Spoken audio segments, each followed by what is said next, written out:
ஓம் சாந்தி. இன்றைய முரளி 22 ஜூன் 2024. இனிய குழந்தைகளே, இங்கே நீங்கள் மாறுவதற்காக வந்து இருக்கிறீர்கள். நீங்கள் அசுர குணங்களை மாற்றி தேவ குணங்களை தாரணை செய்ய வேண்டும். இது தேவர்களாக மாறுவதற்கான படிப்பு. கேள்வி: குழந்தைகள், நீங்கள் எந்த படிப்பை தந்தையிடமே படிக்கிறீர்கள்?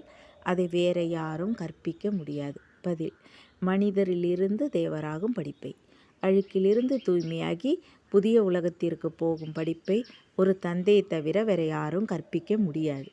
தந்தையே சகஜ ஞானம் மற்றும் ராஜயோக படிப்பின் மூலமாக பவித்திர குடும்ப மார்க்கத்தை ஸ்தாபனை செய்கிறார். ஓம் சாந்தி. தந்தை அமர்ந்து குழந்தைகளுக்கு புரிய வைக்கிறார். உண்மையில் இருவரும் தந்தையாக இருக்கிறார்கள். ஒருவர் எல்லைக்கு உட்பட்டவர், ஒருவர் எல்லையற்றவர். அவரும் தந்தையாக இருக்கிறார், இவரும் தந்தையாக இருக்கிறார். எல்லையற்ற தந்தை வந்து கற்பிக்கிறார். நாம் புது உலக சத்தியுகத்திற்காக படித்து கொண்டு இருக்கிறோம் என்பது குழந்தைகளுக்கு தெரியும். இப்படிப்பட்ட படிப்பு வேறு எங்கும் கிடைக்க முடியாது. குழந்தைகள், நீங்கள் அதிகமாக சத் சங்கத்திற்கு சென்று இருக்கிறீர்கள். நீங்கள் பக்தர்களாக இருந்தீர்கள். நிச்சயம் குருவிடம் சென்று இருப்பீர்கள். சாஸ்திரங்களை படித்து இருப்பீர்கள். எனினும் இப்போது தந்தை வந்து உங்களை எழுப்பியிருக்கிறார். இப்போது இந்த பழைய உலகம் மாற வேண்டும் என்று தந்தை சொல்கிறார்.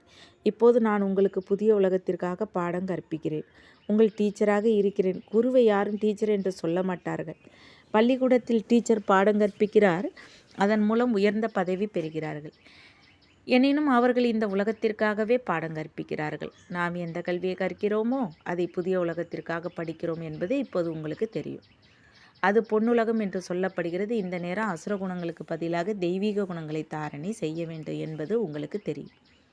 இங்கே நீங்கள் மாறுவதற்காக வந்திருக்கிறீர்கள். நடத்தைக்கு புகழ் பாடப்படுகிறது. நீங்கள் அப்படி இருக்கிறீர்கள். நாங்கள் இப்படி இருக்கிறோம் என்று தேவர்களுக்கு முன்பாக சென்று சொல்கிறார்கள். இப்போது உங்களுக்கு குறிக்கோள் கிடைத்திருக்கிறது.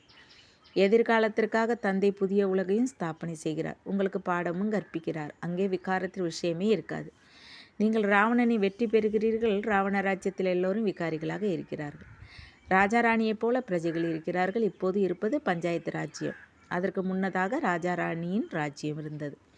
எனினும் அவர்களும் பதித்தமாக இருந்தார்கள். அந்த பதித்த ராஜாக்களிடம் மந்திரியும் இருந்தார். நிர்விகாரி தேவர்களுக்கு பூஜை செய்தார்கள். அந்த தேவர்கள் வாழ்ந்து சென்றவர்கள் என்பதை அறிந்து இருக்கிறார்கள்.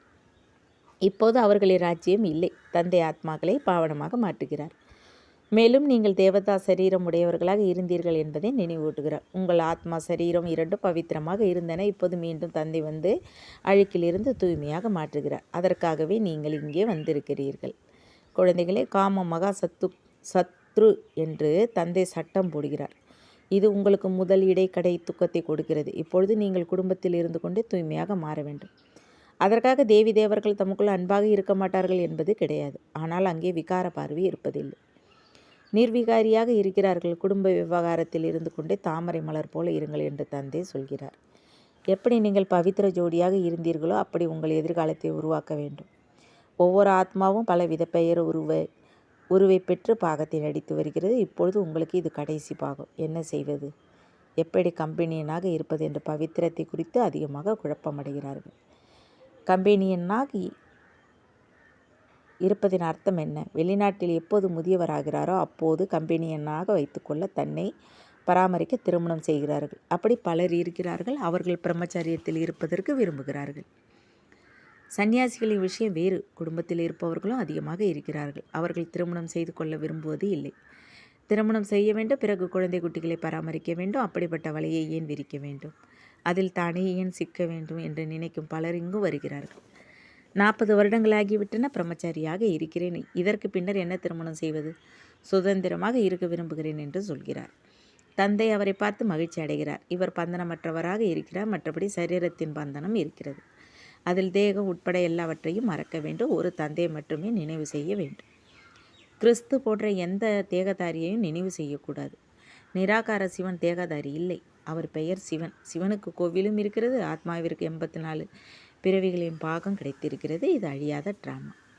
இதில் எந்த மாற்றமும் ஏற்பட முடியாது. முதலில் நமது தர்மமும் கர்மமும் உயர்ந்ததாக இருந்தது. இப்போது அது தாழ்ந்ததாக மாறிவிட்டது. உங்களுக்கு தெரியும். அதற்காக தேவதா தர்மமே அழிந்து விடவில்லை. தேவர்கள் அனைத்து குணங்களும் நிறைந்தவர்களாக இருந்தார்கள் என்று பாடவும் செய்கிறார்கள். லட்சுமி நாராயண இருவரும் பவித்திரமாக இருந்தார்கள். பவித்திர இல்லற மார்க்கமாக இருந்தது. இப்போது அப்பவித்திர இல்லற மார்க்கமாக இருக்கிறது. 84 பிறவிகளில் பலவித பெயர் உருவங்கள் மாறி வந்தன. இனிமையிலே இனிமையான குழந்தைகளே, நீங்கள் உங்கள் ஜென்மங்களை அறியவில்லை. நான் உங்களுக்கு 84 பிறவிகளின் கதையை சொல்கிறேன் என்று தந்தை சொல்கிறார். அதனால் முதல் பிறவியிலிருந்து ஆரம்பித்து புரிய வைக்க வேண்டும். நீங்கள் பவித்திரமாக இருந்தீர்கள், இப்பொழுது விகாரிகளாக மாறியிருக்கிறீர்கள். அதனால் தேவர்களுக்கு முன்னால் சென்று தலை வணங்குகிறீர்கள். கிறிஸ்துவர்கள் கிறிஸ்துவிற்கு முன்னால், பௌத்தர்கள் புத்தருக்கு முன்னால், சீக்கியர்கள் குருநானக்கின் தர்பாருக்கு முன்னால் சென்று தலை வணங்குகிறார்கள். இதிலிருந்து அவர்கள் எந்த பிரிவை சேர்ந்தவர்கள் என்பது தெரிகிறது. இவர்கள் இந்துக்கள் என்று உங்களை சொல்கிறார்கள். ஆதி சனாதன தேவி தேவர் தர்மம் எங்கே சென்றது என்பது யாருக்கு தெரியாது, காணாமல் போய்விட்டது. பாரதத்தில் அளவற்ற சித்திரங்களை உருவாக்கி இருக்கிறார்கள். மனிதர்களிடம் அநேக வழிகள் இருக்கின்றன. சிவனுக்கு அநேக பெயர்கள் கொடுத்திருக்கிறார்கள். உண்மையில் அவருக்கு சிவன் என்ற ஒரு பெயரே இருக்கிறது. அவர் பிறவிகளை எடுத்ததால் பெயர் மாறிக்கொண்டே செல்கிறது என்பது கிடையாது. மனிதர்களிடம் அநேக வழிகள் இருக்கின்றன, அதனால் அநேக பெயர்களை வைத்திருக்கிறார்கள். ஸ்ரீநாத் கோவிலுக்கு சென்றால் அங்கும் அதே லட்சுமி நாராயணன் அமர்ந்து இருக்கிறார்கள். ஜெகநாத் கோவிலிலும் அதே மூர்த்திகள் இருக்கின்றன. பெயர்களை விதவிதமாக வைத்திருக்கிறார்கள். நீங்கள் சூரியவம்சியாக இருந்தபோது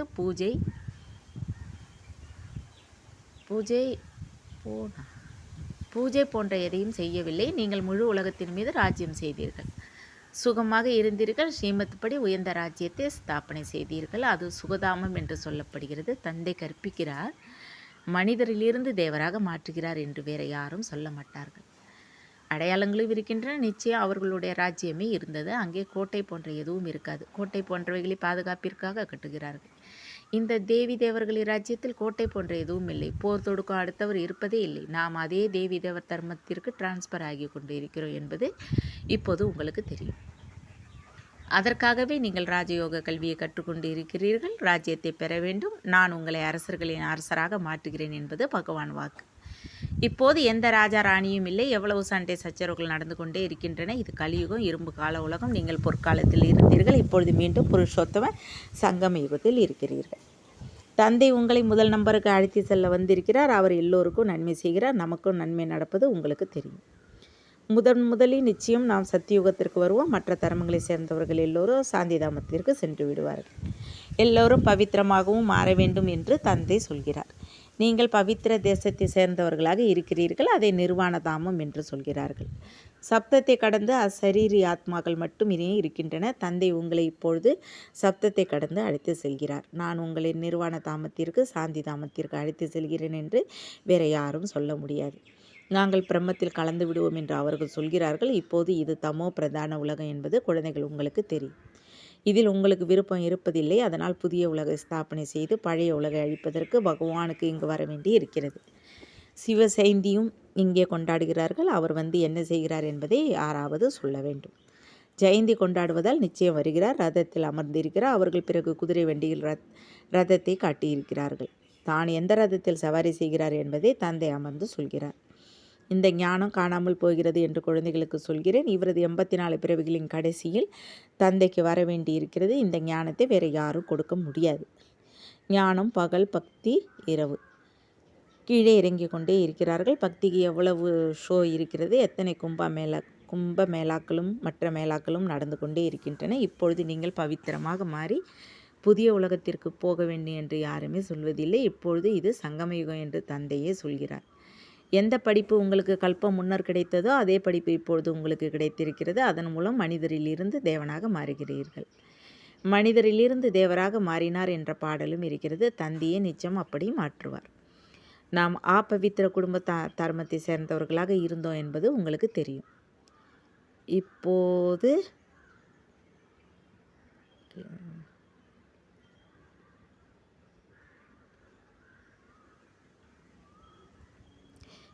தந்தை வந்து மீண்டும் பவித்திர குடும்ப மார்க்கத்தை உருவாக்குகிறார்.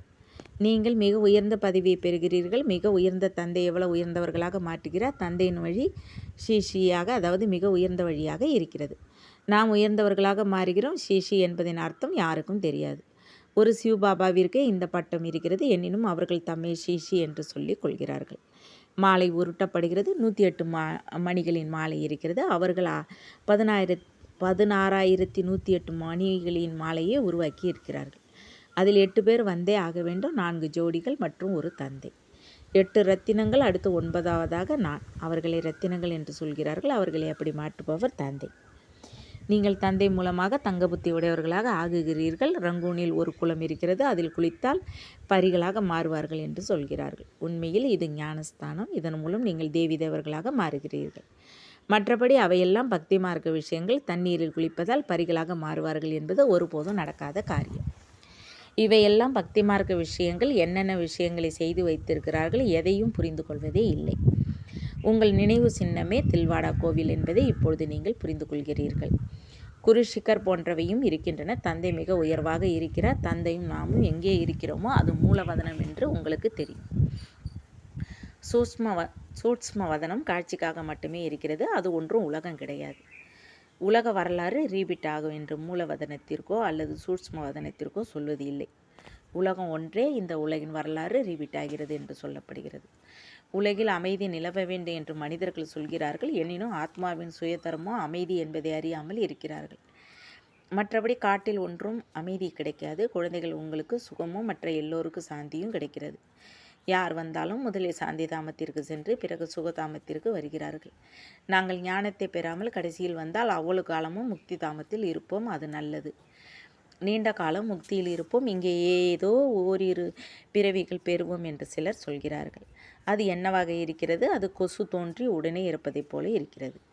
ஓரிரு பிறவிகளில் இங்கே என்ன சுகம் இருக்கிறது? அவர்கள் எந்த வேலைக்கும் ஆகாதவர்களாக இருக்கிறார்கள். அது பாகமே இல்லாததைப் போல இருக்கிறது. உங்கள் பாகம் மிக உயர்வாக இருக்கிறது. நீங்கள் எவ்வளவு சுகத்தை பெறுவீர்களோ அவ்வளவு வேற யாரும் பெற முடியாது. அதனால் முயற்சி செய்ய வேண்டும். செய்து கொண்டும் இருக்கிறீர்கள். கல்ப முன்னரும் நீங்கள் முயற்சி செய்தீர்கள். உங்கள் முயற்சிக்கு தக்கபடி பலனை பெற்றீர்கள். முயற்சி செய்யாமல் பலனை பெற முடியாது. நிச்சயம் முயற்சி செய்ய வேண்டும்.